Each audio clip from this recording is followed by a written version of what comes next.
Arthur, can you find one more person? We need another person for this thing. They lost one. So the beginning of June of 2002, the year before launch picnic, we are 51 weeks from launch. Last week, the team went out and had a good lunch time and played a little volleyball. The schedule is the big concern on this project. You know, I tell my people that in terms of my top 10 list of worries, the first three are schedule, schedule, and schedule, and there's nothing in fourth place. That's just very, very tight for a mission of this kind of complexity. And we've been fighting that challenge basically since the beginning. So the pressure now is on getting the flight equipment together through the assembly, test, and launch operations phase in order to get ready to go to Florida in March of 2003. They always whatever we lose by. Donate. The schedule situation has forced us to expend money at a greater rate than we expected, so we've had to go back to NASA headquarters and ask for an infusion of funds. They've been extremely supportive of our requests, and we've gotten everything we've asked for. But in going through that process, you worry about, have I got the right plan? Do I really have it figured out? Are we on track? Can we stay on track? My job is to make sure that the rest of the team, a very high caliber, very motivated group of people, can get their job done. So my job is to get the stuff that gets in their way out of the way. Keep this well-oiled machine running.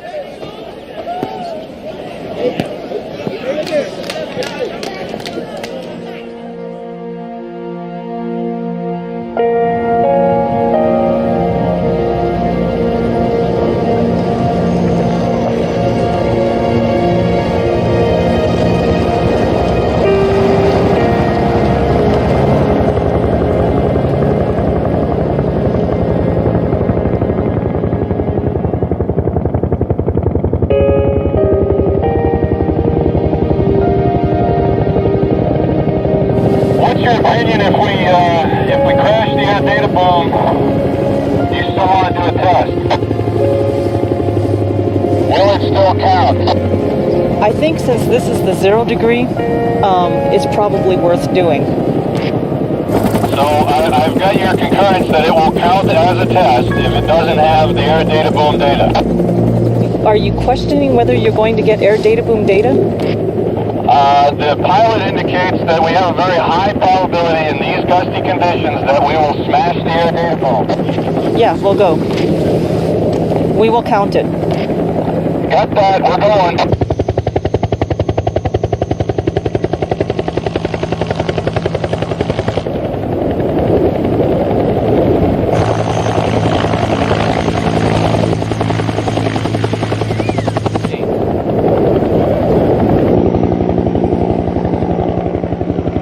I'm really amazed at the amount of spinning that we're getting. Well, just altitude at location.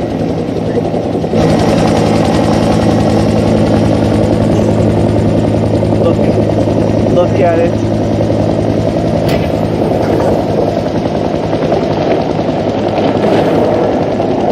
Oh, look at that. That is splendid. Awesome. Awesome. Oh, that's fantastic. That's great.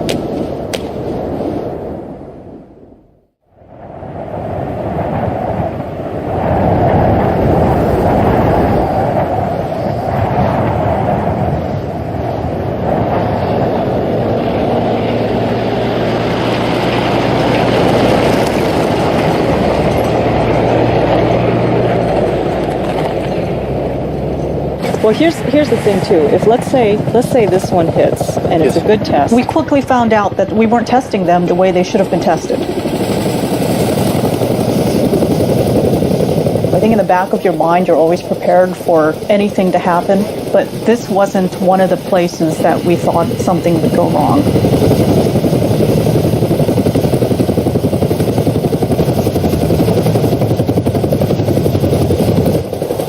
we went back in mid-June and had the very dramatic, complete structural failures. All right.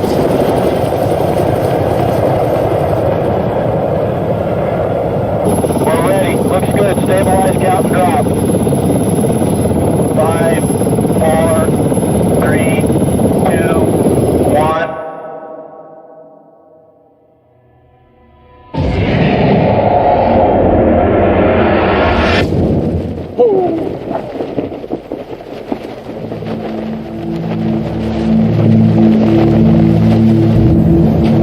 It was slightly devastating.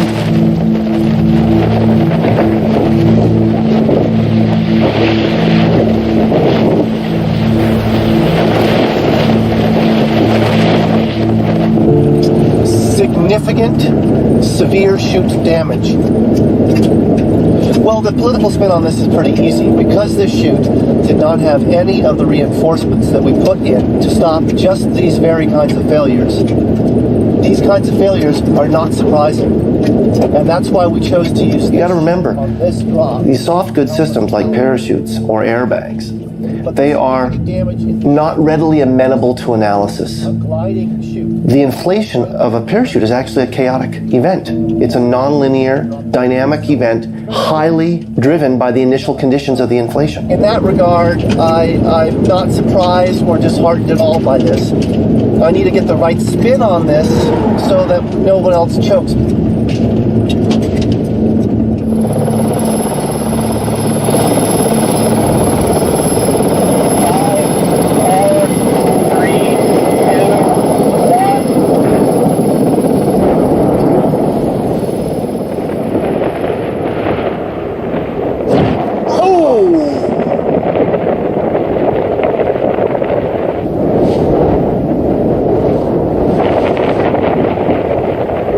That was of a nature that just makes you're taken aback. It even takes a day or two to absorb the magnitude of what just happened.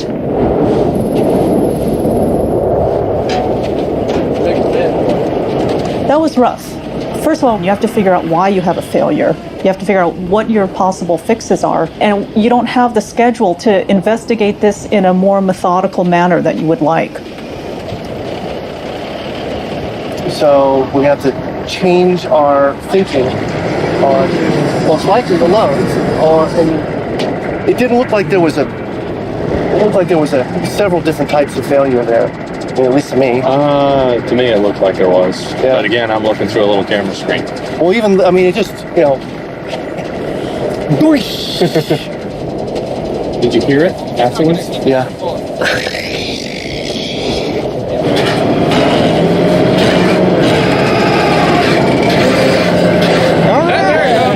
Coming to you, Dennis. This comes for you. It's coming to you. The fact that the parachute exploded, not a good thing. Well, yeah, I'd rather have it happen here than Mars. Yeah, that's right. Unfortunately, strictly speaking, that chute that just exploded was the chute that we were planning on taking to Mars. Complete structural failures. Repeated complete structural failures of the parachute. And that was extremely distressful. I mean, that is a sense of panic, like, oh my God, what are you going to do about this?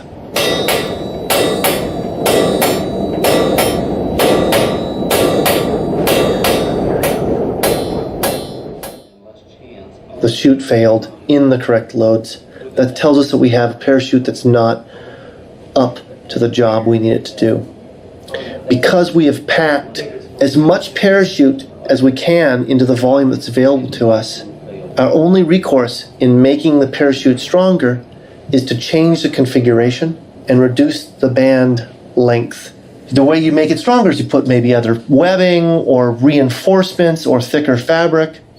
The net result is that you need more volume to pack that fabric in. We don't have any more volume. It's going to require people to be brave, especially managers to be brave, because the certainty that we have the job done is going to come very late, and that's going to make everybody nervous. Our next pass through this, if it doesn't come together, it's an all go home thing. It's an over.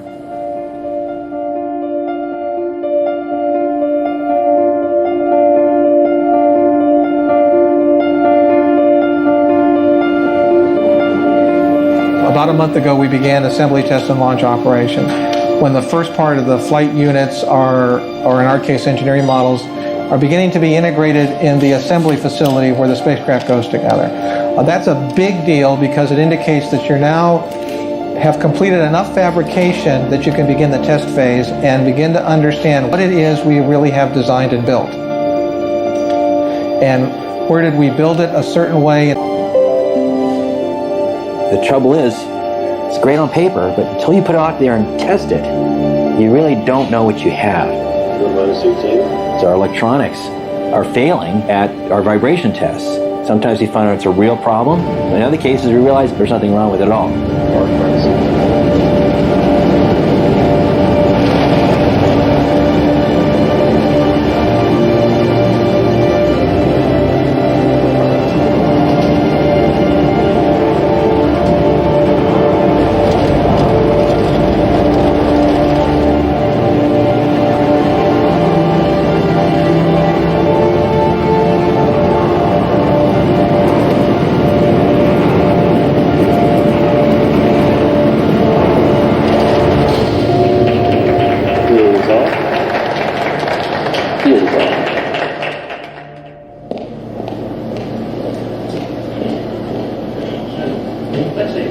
There's two camps of assembling and testing the rovers and the spacecraft as a whole.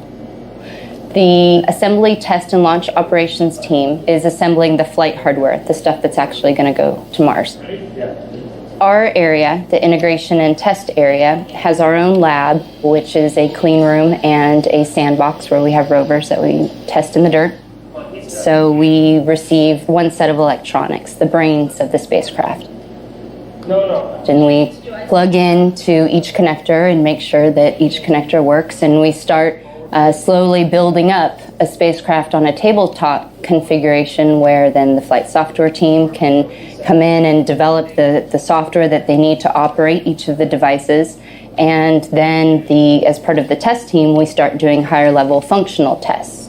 The other one would verify that we didn't have a short to chassis. I like to think my job was kind of like working in the garage. It was a lot of hands-on, knowing how the vehicle operated or how the vehicle was put together. You're trying to balance all these different groups. People want to use the arm, people want to use the mast and image, people want to use both of those together. At the same time we're testing in our lab, they're putting the real pieces together.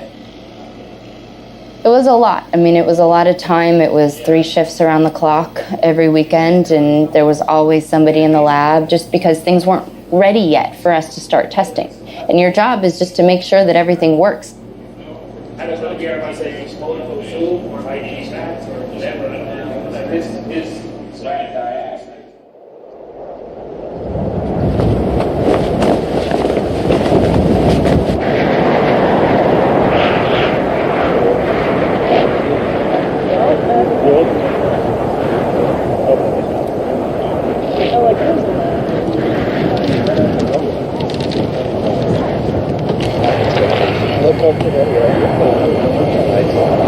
I look at my type, please. Okay.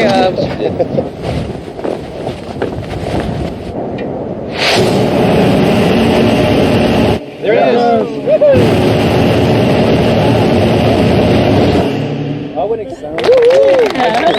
No motion at all. That thing was stable as a rock. It's moving a little bit. How much power?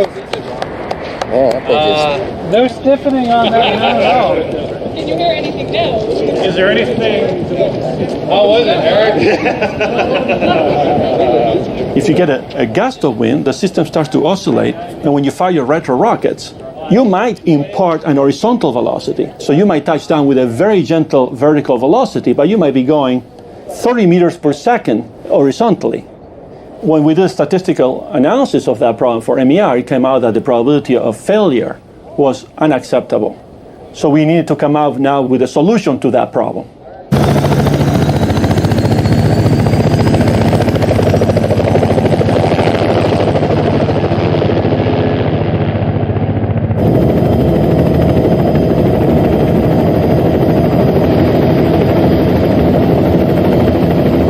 Camera and you take two pictures, and then you can look at the displacement in the two pictures, how much you moved, and you divide it by the amount of time between the two images. You can figure out how much, what's your velocity. You know, the loss of fixes, you know, were good to us.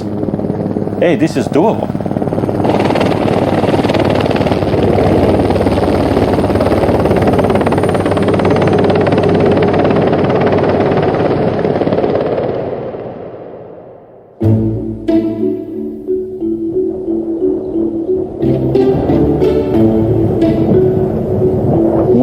Doing what, and possibly our last actually, test taking the FIDO rover out to some mysterious field site, we do not know where. And it's a fantastic site.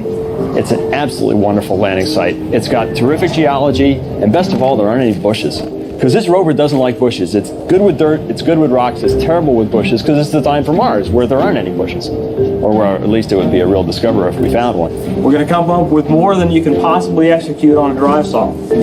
Okay? What will happen is if we get in there and we find out on the basis of UHF data that we can do remote sensing but we can't do IDD, then I'll try to get the full set. The point of this test is to train the science team in how to do field geology with a robot that is somewhere else, and using it to simulate the kind of science that we're going to do on the Martian surface with the MER rovers.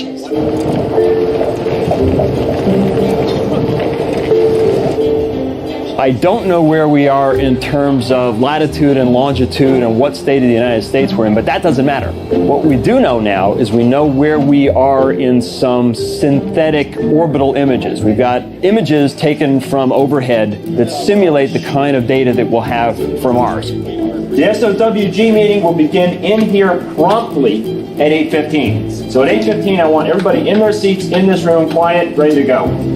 Which rock we choose will be influenced not just by the geology, but also by where we're going to go after that.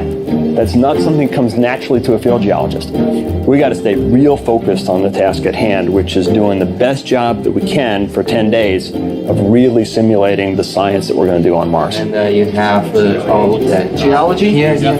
I know you guys love the PanCam. Excuse me, can I have your attention for a moment? I know you guys love the PanCam panorama, but don't forget one thing you've really got to focus on is what the next solid's going to be. So be looking at the current location, front has cam, so you know what's in your work body. Okay? Good. We have 1, 2, 3, 4. Probably want to get this thing here. Hey folks, if anybody's got questions, issues on how to do naming of things, Roxana Wales here is our expert. Go to her for advice. Okay?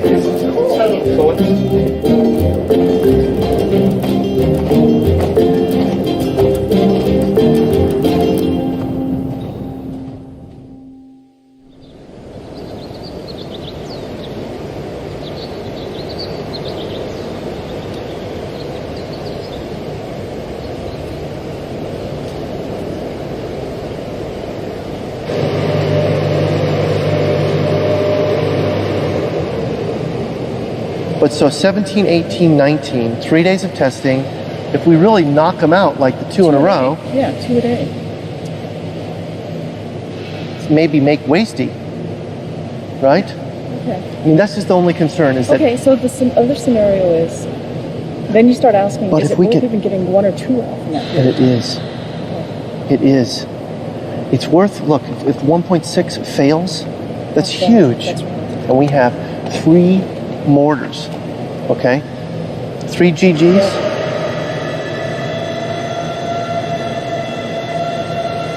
Lay the parachute out like this, and we're simply going to be relying on the friction with the floor to keep it from sucking the lines into the death zone. I think what I'd like is to make it full inflation at center of the Well, thing. you gotta just You calculate. can't hit the top of the wall. So you gotta stay safely off the top of the wall, and that's it. You go that high, boom.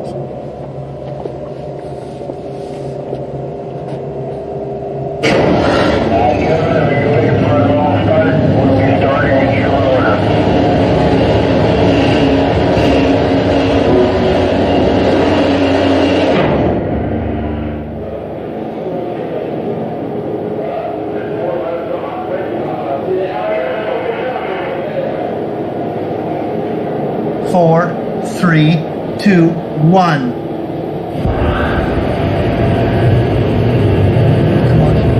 Come on. What is that? What is that? What is that? Come on, man. I don't know what it is. What do you think it is? I've never seen that before.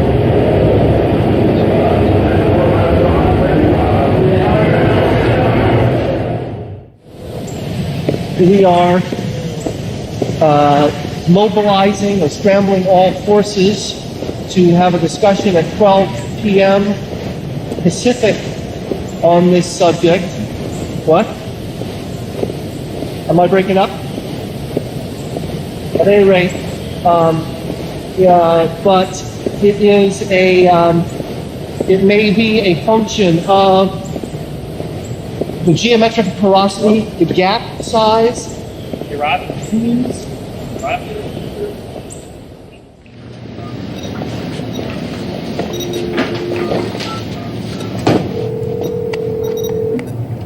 Richard, good.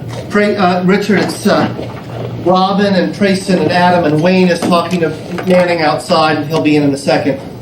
Okay. This is not anything that was seen during Pathfinder or thus far during MER's development. Just as a general policy, clamp down on the information until Robin and or I have had a chance to release a press release, essentially. Why are we doing a press release? And it's not a press release. The emails you receive, Yeah. okay, that's how information about this drop goes out first. Because I found with the airbag drops that if you make a telephone call, somebody tells somebody else and they play the telephone game, and by the time it makes it to up the food chain, all the good words have been lost and only the bad words have remained. But this allows you through the grapevine. Yeah, wouldn't you like to tell Pete before Pete somehow found out? Oh, no, I'm going to go tell them right now, but my point is that, you know, I'm more worried, actually it's getting to headquarters that I'm more worried about. That's right. Okay. Okay, because number one, I'd like to come up, I mean, I think it'd be good for us to come up there for that reason alone, is just to talk to Amy about politics of what's going on here. Okay. And that's one of the reasons why I want to come, is just to say, hey, you know, we probably should be with. Here we go, baby. On switch on.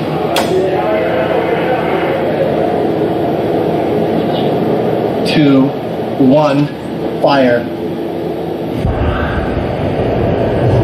There it goes. Look at that. Beautiful. Beautiful. Beautiful. Beautiful. Yeah, that is awesome. That was perfect. Center of the thing, everything awesome, awesome, awesome. Oh, this is so great. Yeah, this is totally cool. Great. Oh, we are so stoked. Oh, that's really nice.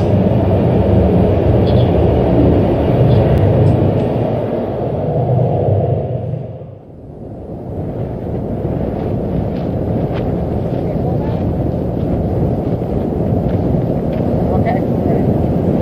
10, 9, 8, 7, 6, 5, 4, 3, 2, 1, pull!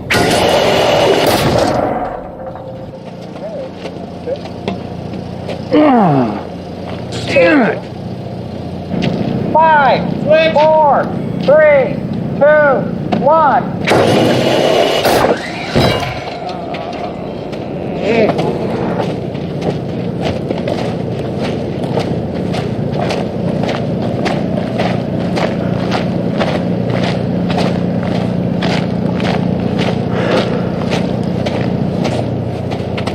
Can we pull the transition through? No. You're a foot shy.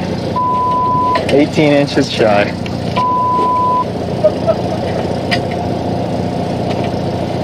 As soon as the transition got to the first roller, this broke. Probably a spike in load on that roller. Yeah, it's oh my goodness gracious. I hope we do. Hey, babe. How are ya? Oh, CD for me and let me take it home this week.